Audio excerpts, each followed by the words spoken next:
Bonsoir à toutes et tous. Merci.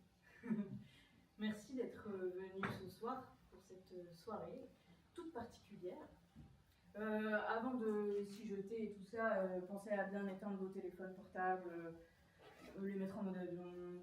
Vous pouvez prendre des photos si ça vous chante, mais en toute discrétion. Voilà pour la petite intervention technique. C'est une soirée particulière. Moi, je m'appelle Laura et vous me verrez intervenir de temps en temps parce que ce soir, c'est moi qui host le travail de mes camarades. En gros, on s'est retrouvés une fois par mois avec des textes qu'ils et elles ont choisis, qu'ils et elles ont mis en scène. Et moi, je vais vous servir de guide à travers ces petites histoires. Donc, ne vous attendez pas à suivre une seule histoire. Ce serait pas assez fou pour nous, mais bien 6 histoires, 6 extraits d'histoires qu'ils et elles vont vous partager avec une immense joie intérieure, beaucoup de rigueur et beaucoup de plaisir. Donc je vous demande d'ouvrir, de vous rendre disponible pour recevoir toute cette joie.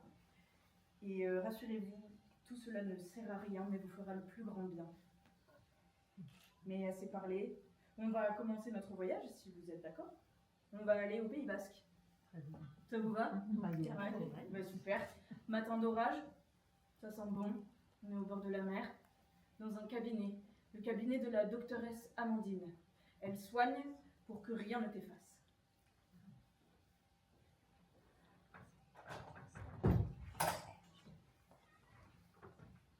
Vas-y, c'est pas logique. T'as tout inventé. Hein. Vous ne me croyez pas, c'est ça? Vous avez eu la politesse... Qui pourrait vous croire, madame? Donc vous avez eu la politesse de ne pas m'interrompre, mais vous ne me croyez pas. Vous devriez me croire. Vous avez vu jusqu'où la peur du miel et des abeilles peut entraîner Tom? Et alors? Vous avez vu les mots basques punaisés sur les murs de sa chambre et la guitare décollée contre son lit? Vous avez vu cette tache brune sur son aile quand nous l'avons déshabillé? Et alors? Vous connaissez Tom? Vas-y. Esteban, je ne connais pas. Je vous fournirai les preuves. Toutes les preuves. Les photos, les vidéos, les rapports de police. Et puis même docteur. Et même si tout ce que vous me racontez était vrai, ça changerait quoi? Esteban, il aura 15 ans. Et je pense que Tom, il ne peut pas être lui.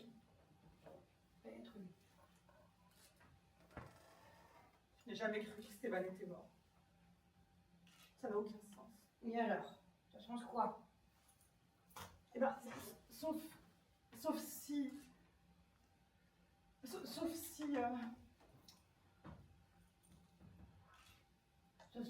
si quoi?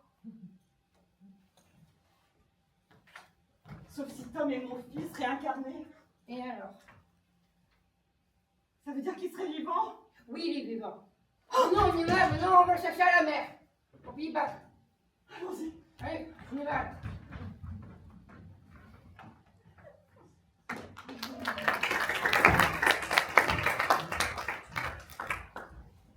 C'est super cette petite carte. Bon, je vous propose de quitter le Pays Basque, mais d'aller encore un peu plus au sud, bien au chaud. On n'a pas assez chaud là. Si ça vous va, encore une fois, je vous propose d'aller en Catalogne, Castille, Aragon. Pas mal, non? Ouais. En revanche, sur la route, comme l'essence ça coûte cher, tout ça, je vous propose d'aller à pied. Donc on va se méfier des bandits de grand chemin. Il y en a quelques-uns. Et il faut se méfier en particulier d'un Hernani. Bon, je vous en dis pas plus.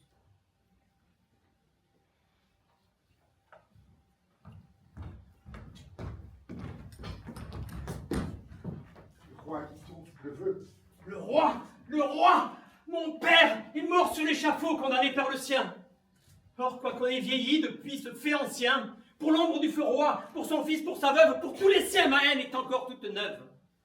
Lui, mort, ne compte plus, et tout enfant, je fis le serment de venger mon père sur son fils. Je te cherche partout, Carlos, roi de Castille, car la haine est vivace entre nos deux familles. Les pères ont lutté sans pitié, sans remords, 30 ans. Or, c'est en vain que les pères sont morts. La haine vit, pour eux la paix n'est point venue, car les fils sont debout et le duel continue. Ah, c'est donc toi qui veux cette exécrable hymen. Tant mieux. Je te cherchais, tu viens dans mon chemin. Vous m'effrayez. Chargé d'un mandat d'anathème, il faut que j'en arrive à m'effrayer moi-même. Écoutez, l'homme auquel jeune on vous destina, Louis de Silva, votre oncle, et duc de Pastrana, riche homme d'Aragon, comte et grand de Castille. À défaut de jeunesse, il peut, ô jeune fille, vous apporter tant d'or, de bijoux, de joyaux, que votre front reluise parmi les fronts royaux. Et pour le rang, l'orgueil, la gloire et la richesse, mainte reine peut-être enviera sa duchesse. Voilà donc ce qu'il est. Moi je suis pauvre et nu, et tout enfant que les bois où je fuyais pieds nus. Peut-être aurais-je aussi quelques blasons illustres qu'une rouille de sang à cette heure d'illustre. Peut-être ai-je des droits dans l'ombre ensevelis qu'un drap d'échafaud noir cache encore sous ses plis, et qui, si mon attente un jour n'est pas trompée, pourront de ce fourreau sortir avec l'épée. En attendant, je n'ai reçu du ciel jaloux que l'air, le jour et l'eau, la dot qu'il donne à tous. Or, du duc ou de moi, souffrez qu'on vous délivre. Il faut choisir des deux, l'épouser ou me suivre. Je vous suivrai. Parmi mes rudes compagnons, proscrits dont le bourreau sait d'avance le nom, gens dont jamais le fer ni le cœur ne s'émousse, ayant tous quelque sang à venger qui les pousse, vous viendrez commander ma bande, comme on dit, car vous ne savez pas, moi, je suis un bandit. Quand vous me poursuivez dans toutes les Espagnes, seul, dans ces forêts, dans ces hautes montagnes, dans ces rocs où l'on n'est que de l'aigle aperçu, la vieille Catalogne en mer m'a reçu. Parmi ces montagnards, pauvres, libres et graves, je grandis, et demain 3000 de ces braves, si ma voix dans leur mont fait résonner ce corps, viendront. Vous frissonnez, réfléchissez encore. Me suivre dans les bois, dans les monts, sur les grèves. Chez des hommes pareils aux démons de vos rêves. Soupçonner tout, les yeux, les voix, les pas, les bruits. Et la nuit, entendre en allaitant quelque enfant qui s'éveille, les balles des mousquets siffler à vos oreilles. Être errante avec moi, proscrite s'il le faut. Me suivre où je suivrai mon père à l'échafaud. Je vous suivrai. Et le duc est riche, grand, prospère. Le duc n'a pas de tâche au vieux nom de son père. Le duc peut tout. Le duc vous offre avec sa main titre, trésor, bonheur.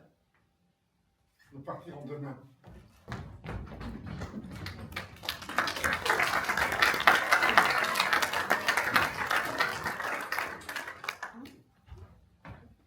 C'est un peu dangereux en fait par là. Donc on va repasser la frontière. Ça vous va? Ouais, ok. Eh bien voilà. Ouais, on va aller chez Suzy Stork. C'est plus tranquille. Elle nous prépare un gâteau.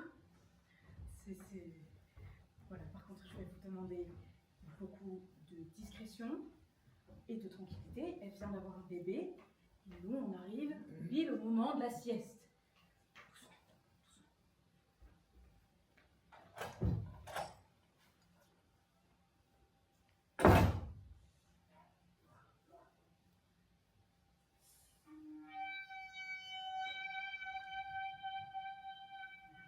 Le petit Fleur, tu n'y vas pas? Le petit Fleur! Suzy Stork, c'est pas mon boulot. C'est pas moi qui peux lui donner à manger. C'est pas mon boulot. Putain! Tu vas le laisser pleurer longtemps? Tu veux qu'il crève de faim? Putain, le petit pleure et tu restes dans ton fauteuil comme une grosse vache à lait. Ta gueule!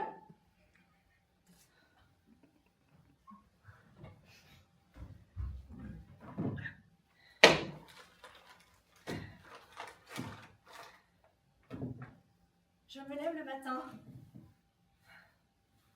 Pas parce que le sommeil a été suffisant. Pas parce que mes yeux se sont ouverts d'eux-mêmes. Pas parce que l'envie me prend de me lever. Pas parce que mon corps était impatient de se déployer. Je me lève le matin et je fais tout ce qu'il y a à faire pour que tout soit à sa place. Pour que chacun ait ses repères. Je te réveille en premier. Et puis, je réveille chacun des enfants. Loïc en premier. Le second en second et le bébé pleure. Alors je le mets au sein, celui où les crevasses sont les moins profondes, celui qui me fait le moins mal, celui où je souffre le moins.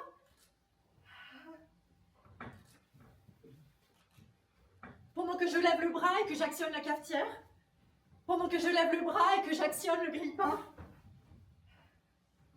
pendant que je cherche la culotte propre, pas la sale, hein, et la paire de chaussettes de Loïc, pendant que je cherche le t-shirt que tu m'as demandé dans la pile de linge propre. Et je souris à tout le monde.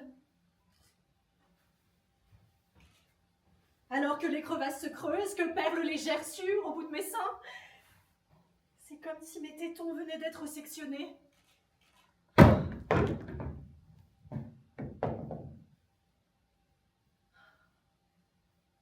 Et je vous regarde quitter la maison. Et je reste là, seule, avec cet enfant, et j'ai envie de me couper les seins.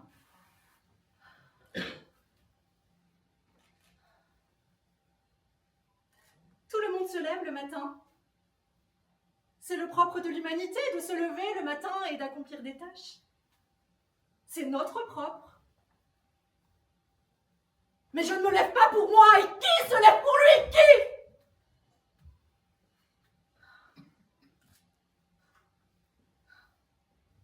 Je voudrais ravager ce champ de bataille qui est mon foyer. Je voudrais ouvrir grand les portes pour que les feux puissent y pénétrer. Je voudrais mettre le feu à ma maison.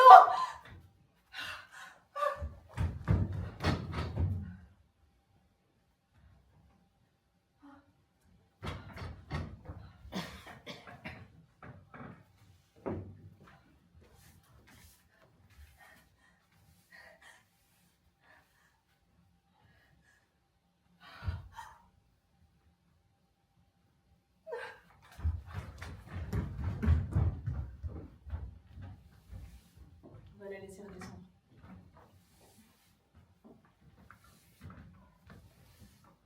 C'est ok de craquer quand on est au bout du rouleau.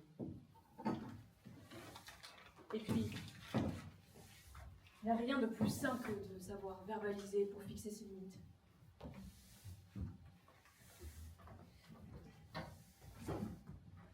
Pour ce qui nous concerne, cette fois-ci,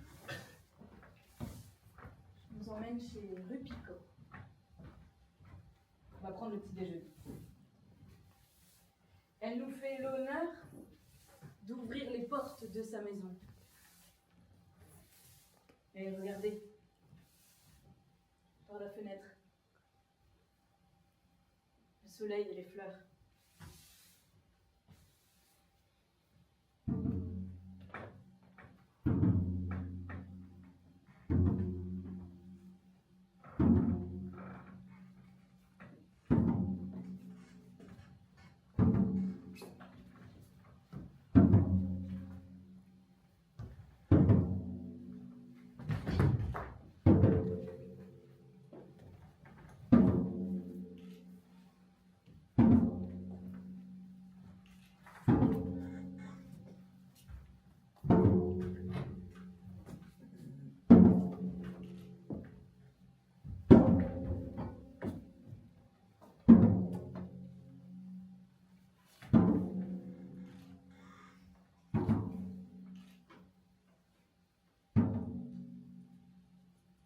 Tout a commencé un jeudi comme les autres.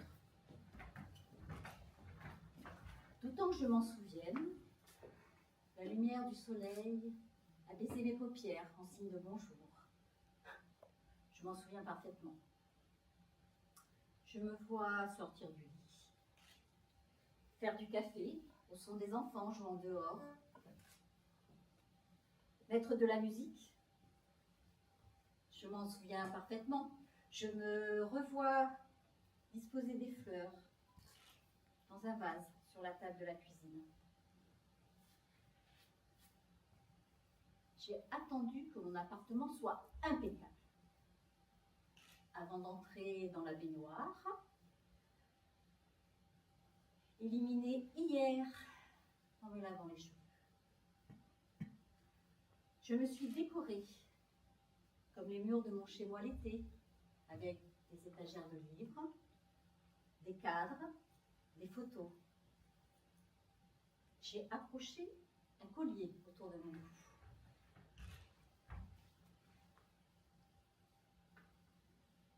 J'ai mis des boucles d'oreilles.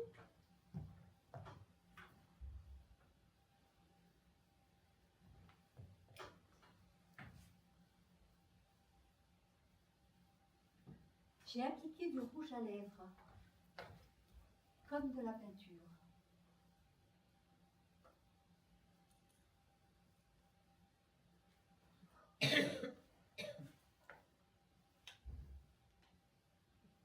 J'ai ramené les cheveux en arrière.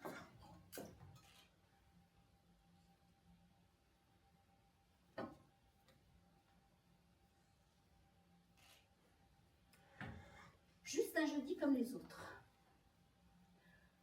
Nous avons fini à une petite partie entre amis. À la fin, tu m'as demandé si j'avais besoin d'être raccompagnée. J'ai dit oui. Parce que nos papas travaillaient ensemble dans la même entreprise et que tu étais venu dîner chez moi plusieurs fois.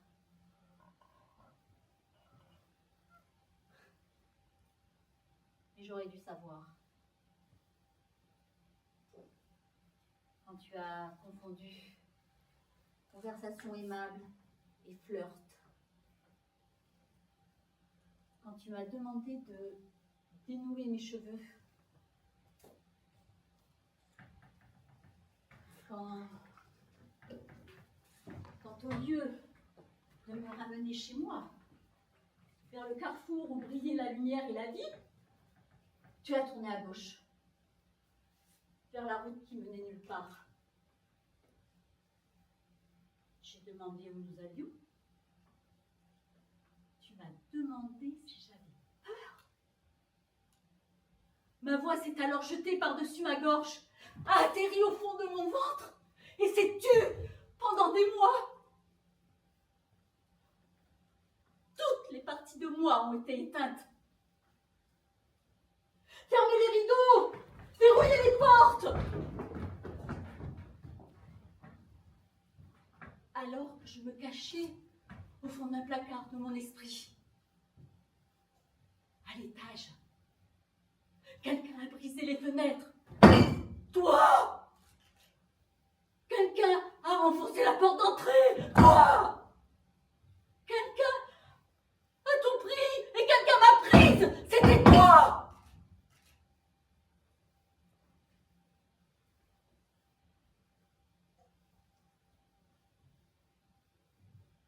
Maintenant, cette maison est vide. Pas d'électricité, pas de gaz, pas d'eau courante. La nourriture est pourrie. De la tête aux pieds, je suis stratifiée de poussière. Mouche de vinaigre, toile d'araignée. Bestiole. Cafard.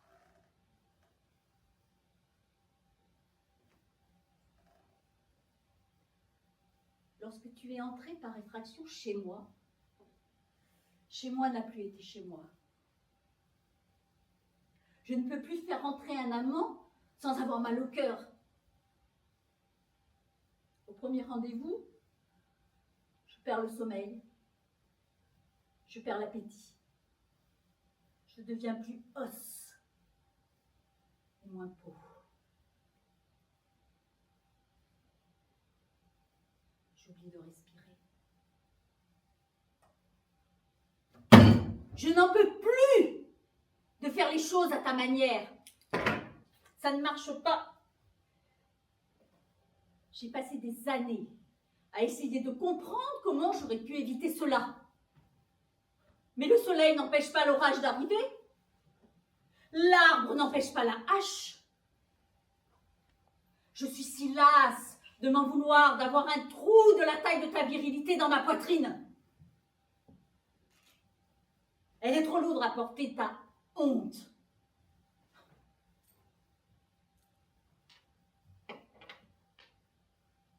Je la dépose. Je ne veux plus me décorer avec ta culpabilité.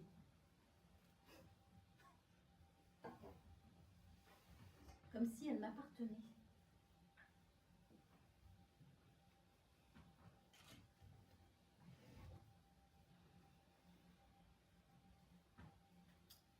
La vérité m'arrive subitement. Après des années de pluie. La vérité arrive comme la lumière du soleil se déversant à travers une fenêtre. J'ouvre toutes les fenêtres, toutes les fenêtres. Et j'aère.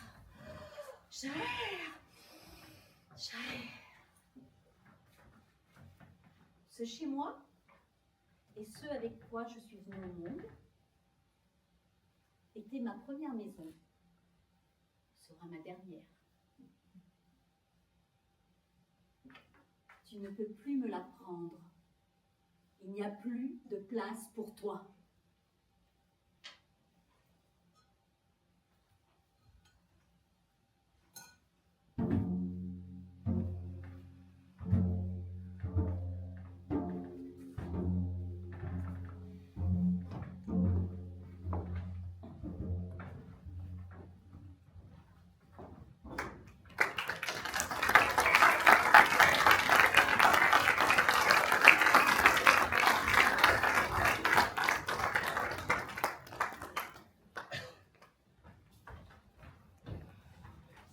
Bravo, Rupi.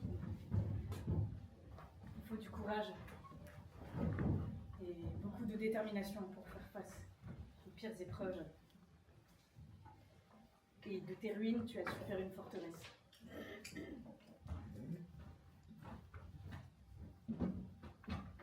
Pour ce qui nous concerne, bon,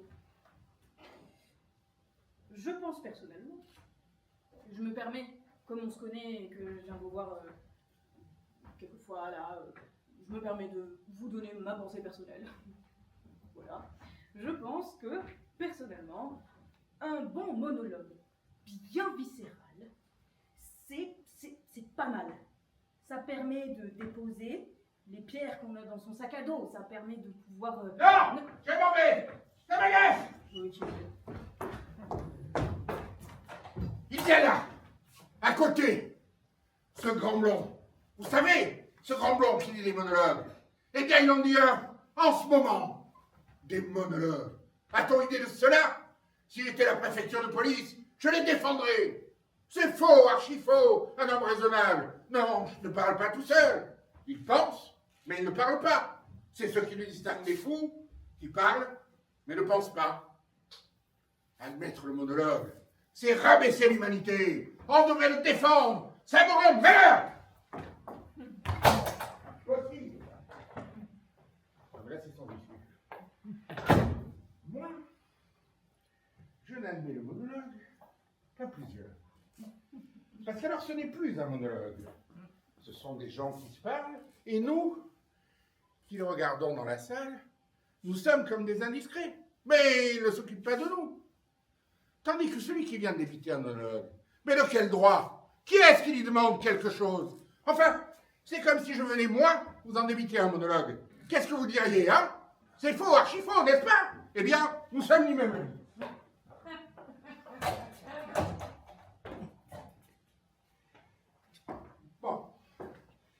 Quand on a une excuse, je comprends. C'est autre chose. Ainsi, moi, tenez, j'ai un concierge. C'est très curieux. Non, pas d'avoir un concierge. Non, c'est une infirmité. Non, c'est qu'il parle toujours tout seul. Mais ça ne m'agace pas parce qu'il a une excuse. Il est sourd. Il parle, c'est une façon de s'écouter penser. Mais tenez, pour vous montrer que je ne suis pas de parti pris. La chanson, la romance, je comprends très bien parce qu'il y a la musique. C'est faux, archi faux. Mais il y a la musique. Voilà l'excuse. C'est une façon de vous dire, écoutez, n'en croyez pas un mot. Tandis que dans le monologue, encore et toujours, c'est arrivé. Ainsi, dans les tragédies de Corneille, ça en est rempli. Chaque fois qu'il y en a un, je quitte la salle. Ça m'agace. Je ne rentre que quand un second personnage rentre aussi. Enfin, je vous le demande un peu. Quoi de plus ridicule qu'un homme qui a bien d'autres choses à faire que de venir bavarder tout seul et qui vient vous déclamer? Tenez, par exemple. Oh, rage! Oh, désespoir! Oh, vieillesse ennemie! N'ai-je donc tant vécu que pour cette infamie? Mais c'est idiot! Encore s'il y avait la musique. Oh, rage, au désespoir, oh, vieillesse ennemie, n'ai-je donc tant vécu que pour cette infamie? Oh, rage, au désespoir, oh, vieillesse ennemie, n'ai-je donc tant vécu que pour cette infamie? Allez, ensemble! Oh, rage, au désespoir, oh, vieillesse ennemie, n'ai-je donc tant vécu que pour cette infamie? Ça serait tolérable. Il y aurait une excuse. Sans cela, il n'y en a pas. Poussez-vous. Poussez-vous.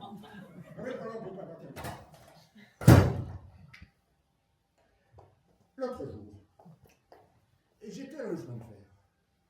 Dans le même compartiment, il y avait un monsieur. Et nous étions tous les deux, lui et moi. C'était un Anglais, ou du moins il en avait l'accent quand il parlait. Mais il ne parlait pas. Tout à coup, entre deux stations, je le vois qui se met à se remuer, se tortiller, avec un flegme britannique. Et tout à coup, je le vois qui desserre les dents, des dents britanniques comme le flegme. Et je l'entends murmurer, oh là là, oh yes, yes, oh which of closet. J'ai compris, c'était de l'anglais. Enfin, un monologue en anglais passe encore. Vous pouvez pas lui en vouloir. Lui au moins, il avait une excuse.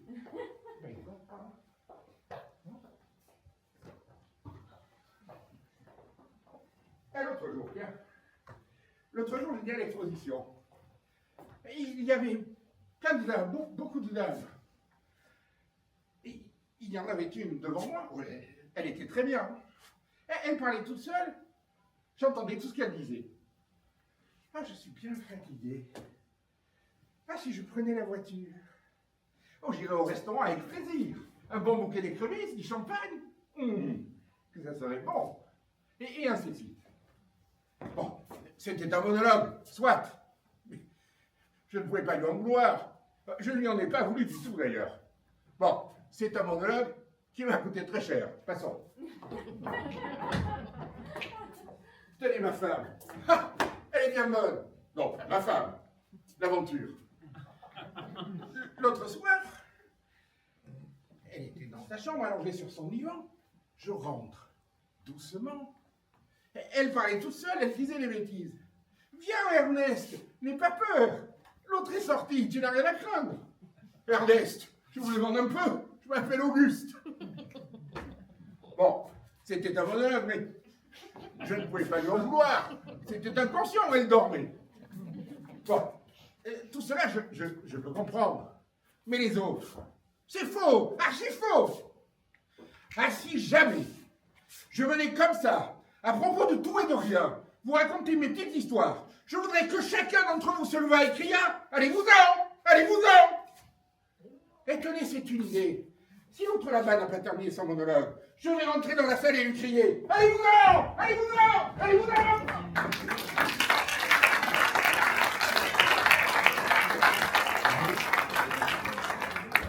Ah, voilà, typiquement, Il avait bien des trucs à déposer. Je reviens sur mon histoire de cailloux, de sac à dos et tout ça. Il se rendait même pas compte de ce qu'il était en train de faire, on est d'accord? Vous l'avez vu s'agiter partout, là, dans tous les sens. On pourrait presque appeler ça un anti-monologue. Bon, après, il a des choses à éclaircir, ça c'est sûr, mais c'est notre histoire. Ceci dit, il est vrai que le corps parle. Et parfois, il parle plus fort que le reste.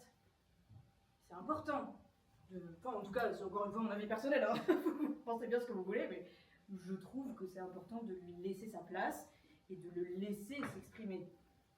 D'ailleurs, on a Eve Ensler qui va nous donner son point de vue sur ce sujet.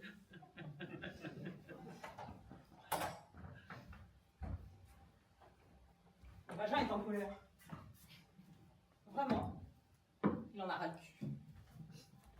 Mon vagin est furieux, il a besoin de parler.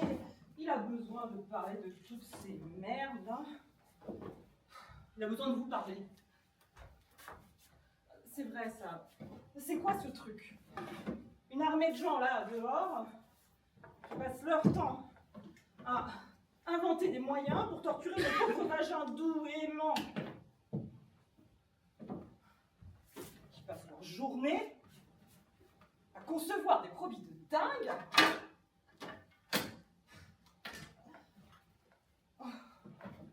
Des produits de dingue. Concevoir des produits de dingue et puis trouver des idées ignobles pour me saper la chatte. Enfoiré du vagin. Je vais le voir. Pardon.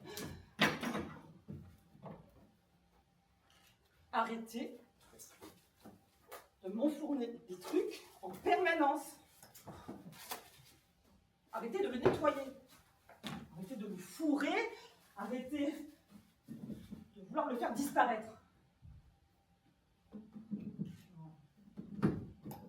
Mon vagin n'a pas l'intention de disparaître. Non. Il est furieux et il reste là où il est. Tenez, les tampons. C'est quoi ce truc à la con? Un putain de bouchon de coton tout sec pourri là-dedans. Ils pourraient pas trouver un moyen de le lubrifier subtilement, leur tampon. Non, dès que mon vagin en voit un, il tombe en état de choc. Il se referme. Il dit non, pas question. Non, il faut travailler avec le vagin, lui présenter les choses. C'est à ça que servent les préliminaires, non? Il faut le séduire, mon vagin. Gagner sa confiance. Et ça ne se fait pas avec un putain de morceau de coton sec. Arrêtez de m'enfourner des trucs. Arrêtez de le fourrer, arrêtez de le nettoyer. Mon vagin n'a pas besoin d'être nettoyé. Il sent très bon tout seul. Et pas la rose. Non. Arrêtez de faire de la déco. N'essayez pas. Vous ne croyez pas ce type-là? Celui-là, là. Qui vous dit qu'il sent la rose, alors qu'il est censé sentir la chatte. C'est ce qu'ils essayent de faire. Le nettoyer pour qu'il sente le désodorisant. Le jardin de printemps. Et puis tous ces sprays pour vagin. Parfum fruité. Senteur florale. Pluie. Mais je ne veux pas que mon vagin sente la pluie. Bien nettoyé. Comme si on lavait un poisson après l'avoir fait cuire. Je veux sentir le goût du poisson. C'est pour ça que j'en ai commandé.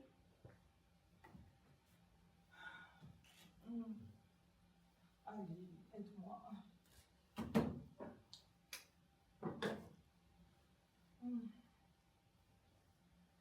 Non, et puis il y a tous ces examens là. qui les a inventés. Il doit y avoir un meilleur moyen de les pratiquer, non? Pourquoi cette angoissante blouse en papier qui vous râpe les tétons, qui crisse et qui se froisse quand on s'allonge? Pourquoi les gants en caoutchouc? Pourquoi la lampe torche tout là-haut façon Alice, en train de lutter contre la gravité? Oh, pourquoi les étriers d'acier dignes des nazis? Pourquoi cet horrible bec de canard glacé qu'on vous enfonce sans ménagement?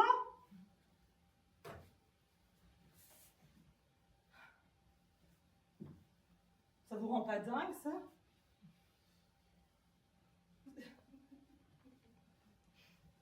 Non mais... Moi, mon vagin... Il est en colère des semaines à l'avance. Bah oui, il est sur la défensive. Il se referme. Il refuse de se relâcher. Oh, décontractez-vous. Relâchez votre vagin. Pourquoi? Mon vagin n'est pas idiot. Pour qu'on lui enfonce cet horrible bec de canard dedans? Non, merci. Vraiment pas. Il pourrait pas trouver un exquis velours pourpre pour m'envelopper dedans? Un dessus de lit en coton duveteux, des gants roses et bleus, jolis et chaleureux. Mais non. Il pourrait essayer de chauffer le bec de canard. Bah si. Non? Encore des tortures. Putain de morceaux de coton sec. Oh, putain de bec de canard. Putain de culotte string. Oh, ça c'est le pire. Les strings. Ça bouge tout le temps. Ça se coince dans l'arrêt des fesses, ça vous gratte le cul. Non, le vagin, il a besoin d'être libre. Et pas comprimé et serré. Ah. Si mon vagin pouvait parler, il parlerait de lui comme ça. Il parlerait des autres vagins. Il ferait des imitations de vagins.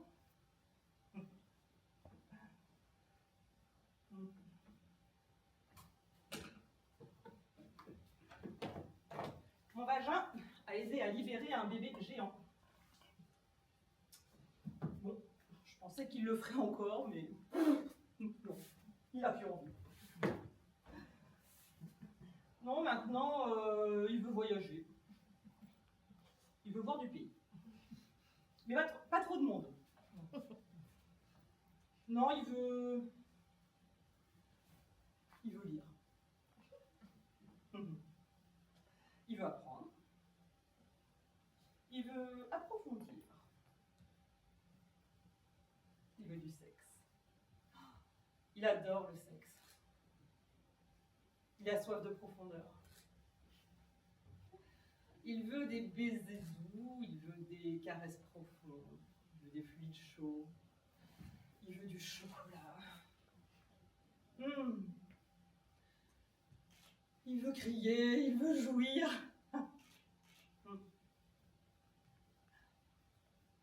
Ah, mon vagin. Mon vagin. En fait, il veut tout.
on n'a pas manqué. Et fou, parce qu'il faut être un peu fou pour me suivre dans cette proposition de raconter des extraits d'histoire. Mais il faut être tout aussi fou pour se déplacer pour les écouter. Donc on est ensemble. Rassurez-vous là-dessus. Encore une fois, les textes ont été choisis par elle et eux. Les mises en scène ont été choisies par elle et eux. Donc c'est réellement leur boulot que vous avez reçu. Donc on peut les applaudir bien fort.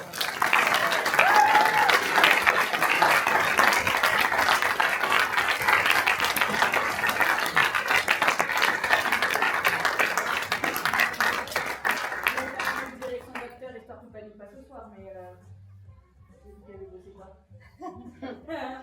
Merci Laura. Mesdames, Messieurs, Laura, notre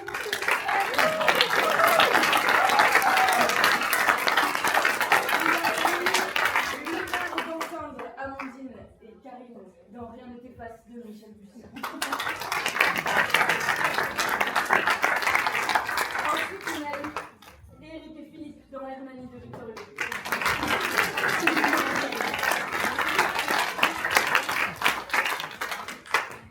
Christelle, donc deux histoires qui n'a pas gagné.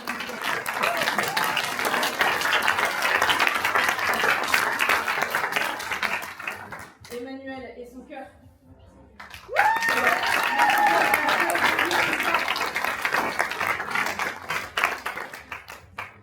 Karine dans les monologues du Vagin. Philippe dans